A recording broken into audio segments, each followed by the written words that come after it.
Hello, I'm the Furry Skeptic. So, why is a Jesus character a terrorist or one who uses violence or the threat of violence to achieve their goals? Middle East jokes aside, it is demonstrable that the Jesus character, as described in the Bible, was a terrorist. In John 2:13, we see Jesus passing the courts of a temple, in which he spies bankers and people selling goods and cattle.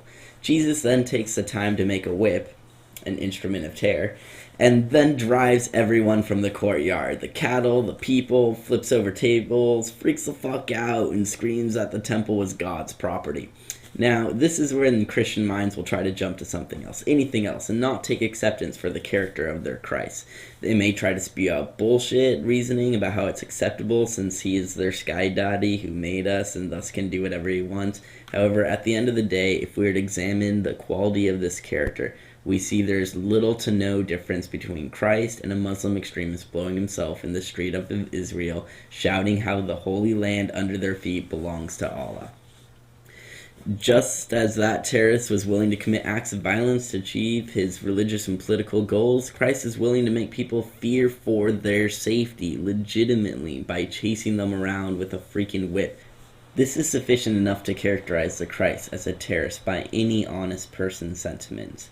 And you can watch the mental gymnastics and sophistry Christians will try to pull to not accept that their Christ might as well have been screaming, Allah Akbar, Allah Akbar, as he whipped at the slowest of the group. To those that think we're God's property, I put forth this to you. If someone were to buy a puppy and take it home and be good and kind and loving to it every day, until the one day the person was fired and decides to crack a belt in the puppy's face, driving into the corner till it pissed itself, you would call that an immoral act. Christian apologetics likes to fall back on hermeneutics or understanding the Bible in the context of the time, thereby trying to cherry pick, eliminate bits they don't like, and sneak in a little presupposition that it's all correct. Kind of like when they say, but who created the universe? Assuming it's a who.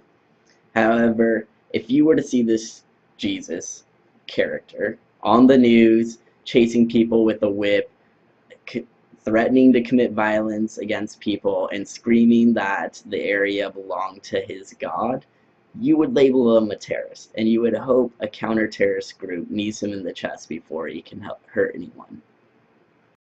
We find the theist cowering before Euthyphro's dilemma, or perhaps trying to claim that one cannot have morality without God, but we all know they are just trying to cop out, and when they try and play sophistry like that and call it holy violence, it reminds me that today's Christians are descendants of a tradition that allowed for the cutting down of so many brown people in the 8 or so main Christian crusades, allowed via the dehumanization of infidels, something rich in the scripture in each and every one of the Abrahamic faiths.